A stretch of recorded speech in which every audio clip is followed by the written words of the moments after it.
Hello, my great and wonderful people. We welcome you once again to our today's episode of this program. And today we get to major news for our table. When we say one quickly review to Una concerning the things when we say if they happen right now for inside this country, Nigeria. The first one, the one when we say it concerns the way when we say this very federal government of Nigeria, they put us Nigerians into a deep mess. And the title of this one to say, Buhari don't finally finish us. Nigerians, they lament over the way when they say pure water now don't they sell for 300 naira for a bag and also 400 naira. See, between 300 to 400 naira just for a bag of pure water, even as we dey talk right now. If a bag of ordinary pure water fit cost 400 naira for inside this country, tell me how much 2 bar of yam, when it be say it dey much important, will cost now, even as we dey talk. Understand the kind of mess when it be say yes, this very federal government of Nigeria put us when it be say they no even they think about at all how to resolve am. All right.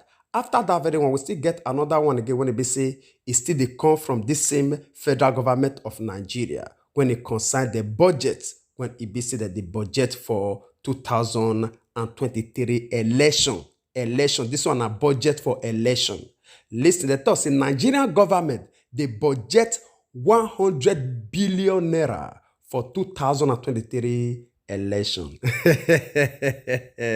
This one na for election, for them to buy broom and buy umbrella. Now either they budget 100 billion naira for election, for campaign, for them to do rally and carry cars to travel from one villages to the other. Now in the budget 100 billion naira for 2023.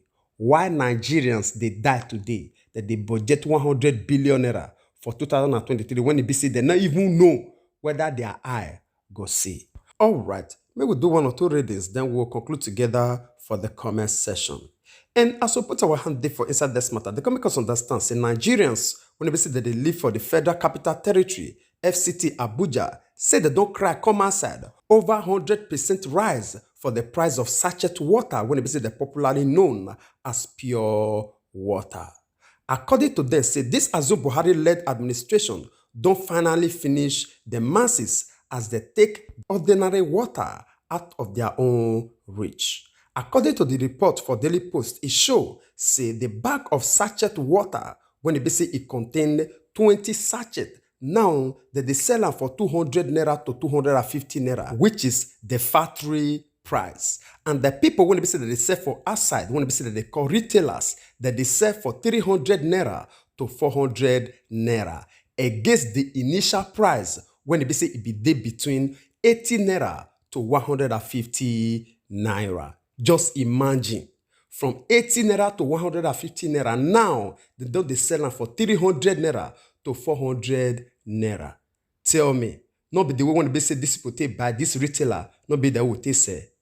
Remember, anything when they say it go up for inside this country, they come down. Yes, the law of gravity talks, say anything when it go up will come down, but inside this country, Nigeria, no, that law not the work for here. Anything when they say it go up for Nigeria, they come down. And the contour said, this one means say 50 cl of sachet pure water when they say that they sell before 10 naira. Now that they sell nothing less than 20 naira to 30 naira, depending on the area where it be say you dey live. And this very development, it followed the trend of minutes by minutes rise for the prices of goods and services for inside this country. Currently, when it be say it dey battle with unimaginable inflation. Some section of Abuja residents, when it be said that they share their own idea and also grievances with the Daily Post, they cry come as I say pure water. Now it be their savior before because of the way when they say it they reliable for supply and also they safe for hygiene and also for drinking. Daily Post also find out as they review say millions of people for inside this country, especially the commercial cities like Shanties and other rural area, all of them rely on this popular pure water for their daily drinking and every of their needs. And pure water producers, they thought say they will sell to their own customers if it be say it dey less than 100 bags when it be say they want buy for the price of 200 naira per bag. This one of the work when it be say they review. And however, some pure water companies, they speak to Daily Post for Abuja, and all of them talk about this very increase for the cost of production, as they thought say they no go fit continue to dey produce for their own loss. All right, my great and wonderful people, now only this one will fit take from this very news when they receive right now when it concern how things take the cost for inside this very country, Nigeria, even to the extent of ordinary pure water, sachet pure water, when it be say they don't sell for a very high price right now. Now it be this very one. And before we leave, make una share una opinion with us on the comment section. We always dey talk and say these people they know they understand the problem when they say yes, Nigerians they pass through.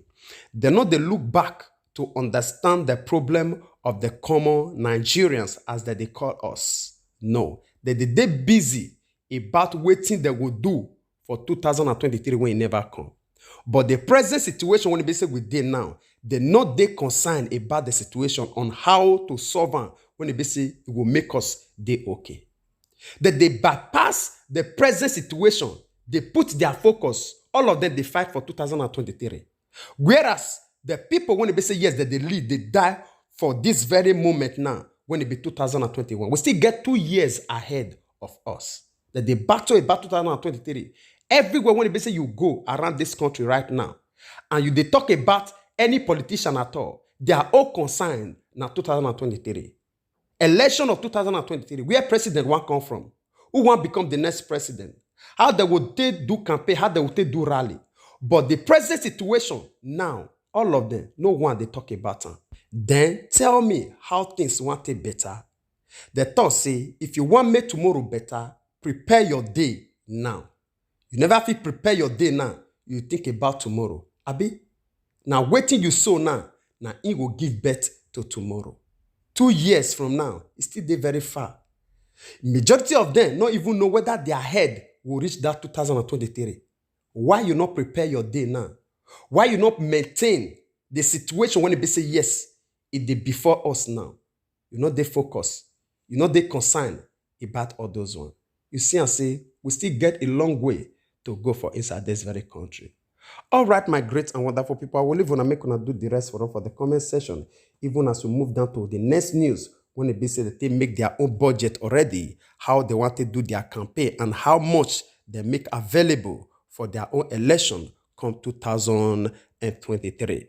And the title of this one talks, the Nigerian government, they don't budget 100 billion naira for 2023 elections. You understand now what we talk about, eh? For 2023, when basically we never reach, they don't budget 100 billion naira for election. Tell me what they want to do for the election. They want buy broom when they want to sweep their own head. Their head when they sweep ever since when basically never see they clean. To do better thing for Nigerians, now in the budget 100 billion naira for. And again, to buy cars for them to travel from villages to villages, for them to seek the vote of Nigerians when they say they not feed for the past 6 years or 8 years. Eh? For them to buy small gari, when they say they want now, they share for all those women, all those men, all those children to buy their own conscience. Now, either they budget 100 billion naira for. Eh? For them to buy all those decayed beans, small sachet of beans, when they say they want begin to they share for houses to houses now, to buy the conscience of those women, of those men, of those children, from those villages. Now, either they budget 100 billion naira for. Those people when they say they not feed for the past 6 years when they say they for office. Now they want carry sachet of beans or small rice, go give them to buy their own conscience. Now the reason of this budget, now it be all these ones. All right, my great people, may we do small reading, then we'll conclude together for the comment section. We know the problem when they say we get not part, they say, now we be ourselves problem. We they pass this information right now about this 100 billion naira. And we they tell you now, what they want use and do. Now to buy our conscience ahead of that very time. And truly, they will still come to us. We will still welcome them. We will still welcome them with an open arm. And I swear, accept those little dirty things when they will still carry come give us. For the past 6 years now, none of them don't visit your village. None of them know how you take they live. None of them they concerned about you. But now when they say election, don't they come? You will see them with their own filthy legs. They will come with their small dirty rice, dirty beans, dirty gari, dirty yam. And all of us with the rush, they carry on. They lift up our hands and our voice. They say, Sai Baba, Sai Baba. Now this one be the best. Easily, we don't forget all the pains of 6 to 7 years ago. When the business we still even there now. The pains never even finished. The injury never healed. We just forget the pain just like that. Just because of ordinary one wrapper.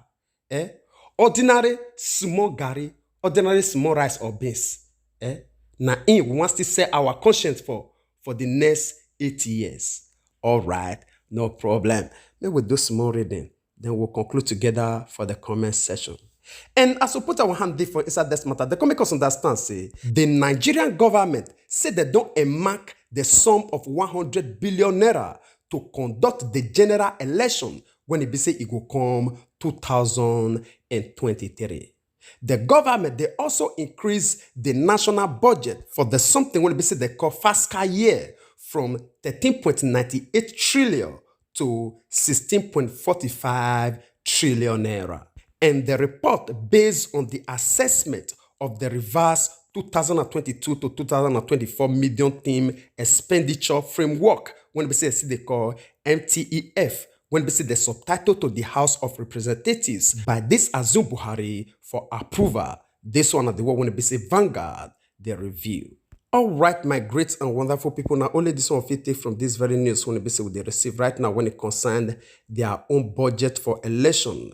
When it be say it go come 2023, now it be this very one. How it be say that they put out 100 billion naira just to do election for the year 2023 now it be this very one. Although a lot today when it be say the right concerning this very issue, we not fit continue with this their nonsense anymore. And in case you need the full details, just browse through this very title. Breaking: Nigerian government budgets 100 billion naira for 2023 elections. They will show you everything you need to know concerning this their movement. And as you do so, God Almighty will bless you. We will not get any much to talk concerning this very matter. We just want to review to you. Say these people now their own, they know. They're not they concerned about you and I. And we beg each and every one of us, in as much as we still remain for this bond, which is this one Nigeria, even up till now. We don't know waiting faith get for us for the next move. But if we still remain in one Nigeria before that 2023, with the beg mothers, with the beg fathers, anybody want to be say it get here, may they hear. Now they don't roll out money again to buy small gari for you, to buy small beans for you, to buy wrapper for you. When it be say they never buy for you ever since when it be say the day office, to visit you with their sweet mouth. When it be say they never even ask of you ever since when it be say they enter that office. Now that they return back to you again with this money, when it be say they're supposed to they feed you and I for the past 6 to 7, 8 years, when it be say they're not released to us.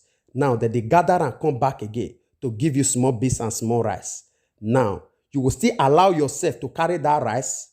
You will still allow your children to carry that 1,000 naira note.